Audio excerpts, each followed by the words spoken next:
Hello, all. I'm Harmless Canadian, and I'm here today to talk about Sony first party exclusives. Particularly, I want to talk about Sony determining officially that they are no longer planning to bring their big story based single player games to PC. It looks like there may still be a bit of a case by case on smaller titles, and it looks like multiplayer titles will be exempt. But I think we get a pretty clear idea of the direction when we see that a recent title like Ghost of Yote is not getting a PC port that we can tell, and even Sorrows, which I think initially had an intention to have a PC port, does not. There's been a lot of debate on this change in direction. Some that think it's wishy-washy, some that think it's inherently bad for players to have exclusives, uh, both from a financial perspective and just an ethical perspective. Some that think that this is a financially bad decision for Sony, just from a overall income perspective, and the fact that if a game is exclusive, the pool of players is reduced, and in today's market with longer development times and higher budgets, the value of exclusives and what they can bring to your platform has been reduced. Today, I want to talk about why I think Sony and Xbox were wrong to reduce their plans for exclusivity, and why I think they're both making the right move in reevaluating that today. To do that, I want to briefly touch on the obvious positives and negatives, the things that are debated, but then I want to touch on four big intangibles that I think are being ignored broadly, that are being considered by both Sony and Microsoft, and that I think they are very smart to consider and not to underestimate.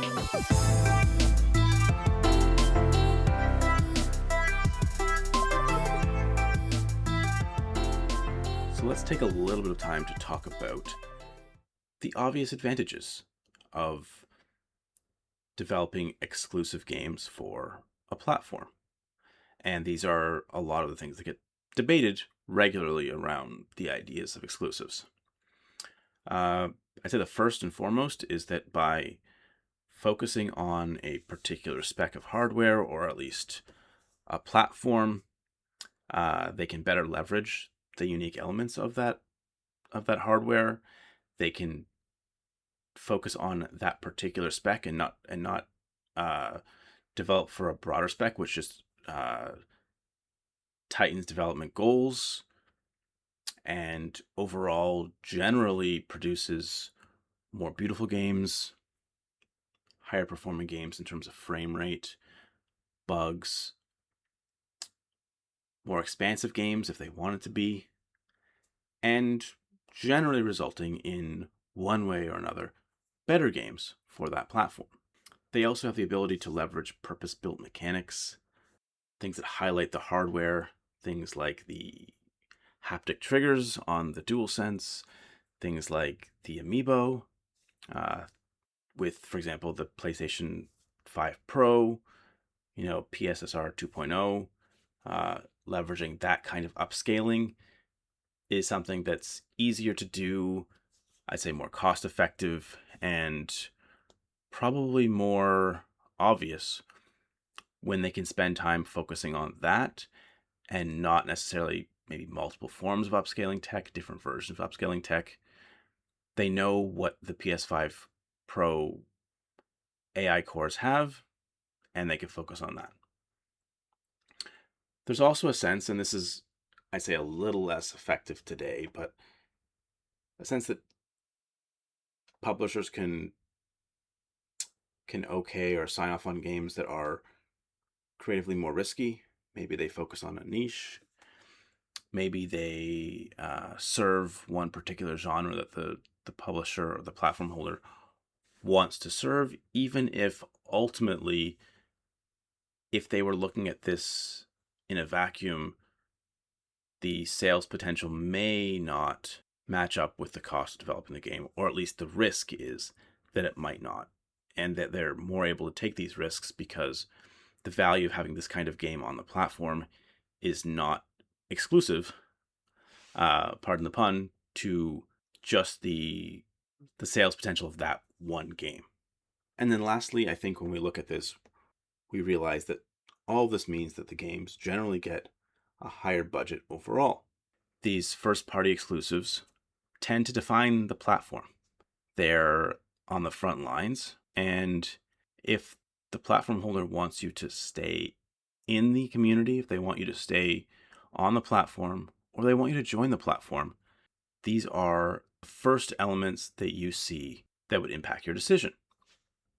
We also need to look at the disadvantages as well, as not everything is an advantage when it comes to being a platform exclusive.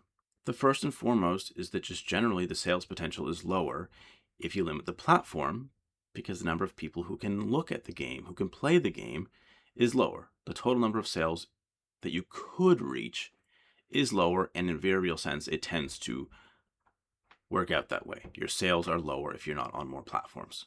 When it comes to multiplayer experiences, this is even more the case, right? More players mean a better experience for everyone across the board.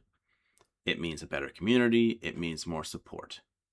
And this is why PlayStation, even when they've made this pivot, hasn't included their multiplayer experiences in this pivot because they realize the advantage of being multi-platform in this particular scenario. And then aside from that, when we look at the IP more broadly, if the game is reaching more people on more platforms, then the sales potential outside of the games themselves go up. Things like cross-media opportunities, merch, certain crossover opportunities as well. The more platforms you're on, the more opportunities you have, and this generally means more money for the platform holder outside of just the game sales. And these are the things that generally are getting debated, right? The idea that the exclusive benefits are no longer so strong in a day where games take longer to make. There are fewer exclusives. There are these forever games. Game development costs more. The idea now is that you just need to sell your game to as many people as you possibly can. And that's where I want to push back. The first intangible is the idea that publishers or platform holders have different priorities. A game made for a specific audience will sell better to that audience. It also means that games are generally more tailored for that audience and may be better received by that audience. Diluting the game with options or making it appeal more broadly to different gamers could have a very strong impact on the types of games or the features of the games being made. Think about Nintendo, who generally develops their games for their fan base and potentially at the exclusion of others. Now, quality may remain high on games that are more broadly targeted, but the base may feel less seen, or just feel less interested in those games, despite that they are good.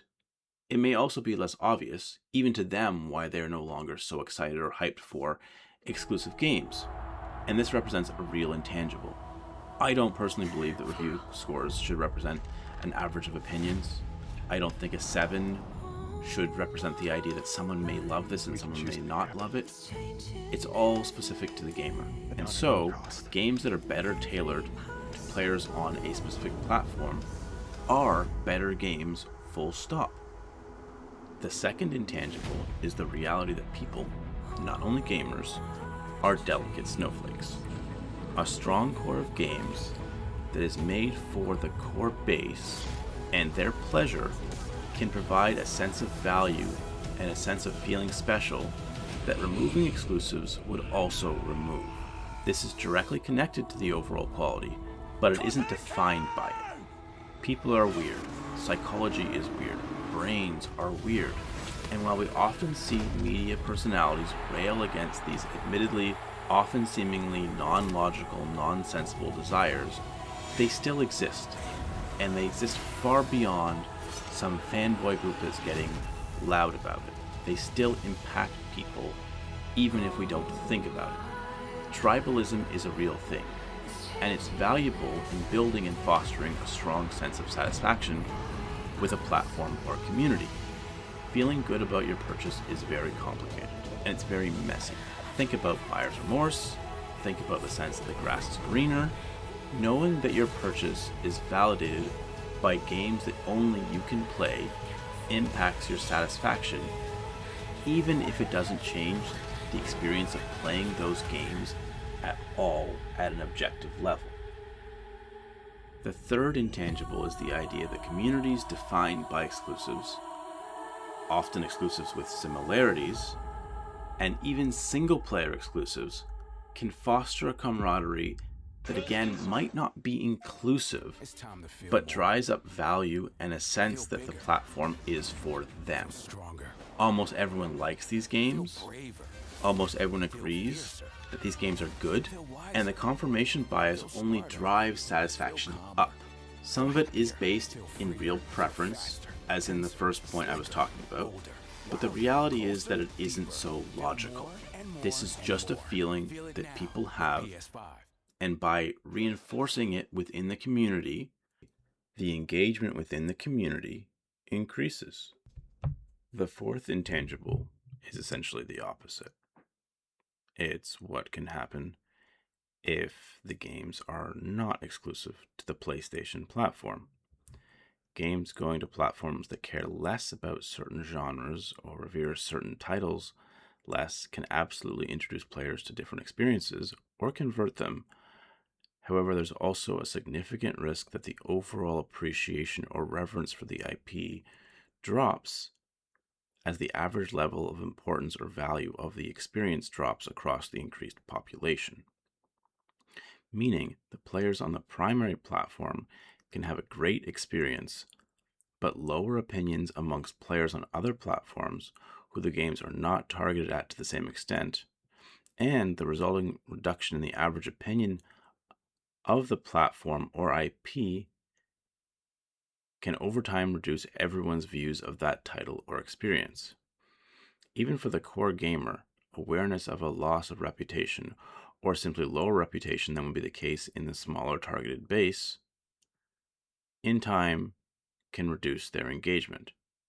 For example, God of War 2018 has a very strong reputation on PlayStation, and it sold roughly 20 million copies. Going to Steam, it did roughly 5 million. On PlayStation at the time of launch, there were less than 80 million PS4s. And considering the way the game sales were front-loaded, it means that roughly 1 in 4 PlayStation owners bought God of War when it launched. The number of PC players who bought it is less than 1% of the number of players who were on Steam in a month. Its concurrents are roughly 70,000, which is amongst the best for PlayStation games, but is well short of many, many other games that players would generally consider less prestigious. Now, God of War Ragnarok, the sequel, sold to a smaller PS5 base than God of War did on PS4, but had a stratospheric launch and did similarly well, relatively, on PlayStation in terms of sales as well as critical and audience reception. On Steam, on the other hand, it sold less than half as well and had far fewer concurrents. The reality is that in both areas it came up short of other games like Stellar Blade. This did not change the experience for players. It didn't change how they played it on PS5, it didn't change how they played it on PC, but it did change how people felt about the prestigious title, how they saw it, how it made them see their platform. Once again, this might not be healthy, but it is a real thing. When we consider all the positives in those intangibles, it can result in what I would call a critical mass, or critical mass appeal. Players are feeling good about the platform independent of price and somewhat independent of quality. They are excited for games that are outside their wheelhouse, outside their typical preferences. They feel better about their platform when games they will never play are announced. They get hyped for games and showcases they will never look at again. Whether all the behaviors here are healthy, I cannot say, but they are human and absolutely can impact the overall enjoyment, engagement, and willingness to spend. I genuinely believe this is what Sony is considering, despite what is likely a low direct loss of PS5 owners to PC and what seems to be valuable revenue with little risk. I think it's what hurts Xbox, even when they can create better user experiences and better value, and I think it's what drives Nintendo forward whenever they get anything half right, despite getting so few things right from a traditional customer forward angle. When they make good hardware and a lot of very good exclusives that suit their audience, they succeed on a level that is astounding and quite frankly shades the other platforms, despite dropping the ball in so many obvious places. While Sony is technically making more money right now than ever before, there's clearly a lot left on the table, and the last time they were firing on all cylinders was when there were more exclusives and when they were more exclusive. That's what created the ability to make so much money today, even as player sentiment about PlayStation drops. But there is no question that they'd be making more money if they were on song like in the PlayStation 4 generation. Market conditions can absolutely create a scenario where exclusives don't make sense, but I don't think that's the case right now. I believe the gradual degradation of the intangibles, fewer exclusive titles, games going to other platforms, fewer titles being made for the specific audience who plays on PlayStation, and even a reverence shaken by cross-platform and cross-media proliferation make the exclusive play look less viable. Circling back around, a lot of people think that Sony and Microsoft's reassessment of exclusives, even though they're different assessments right now, is a fundamentally bad idea. That exclusives had their place, but don't suit the current market.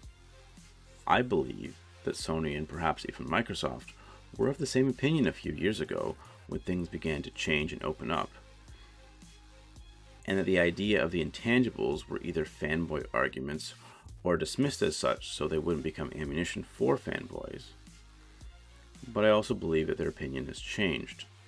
My firm belief is that the market is clearly changing, that there are new challenges, new challengers, and a desperate fight for attention, but that previous PlayStation success and the current success of Nintendo and even other big tech companies like Apple show that something else was lost in recent years, something that bolstered player sentiment significantly, that drove player engagement and player spending in ways that don't always show up in the numbers.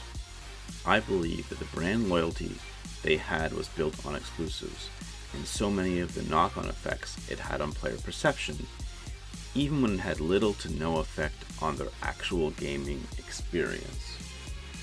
That's all I've got today. I've been your harmless Canadian.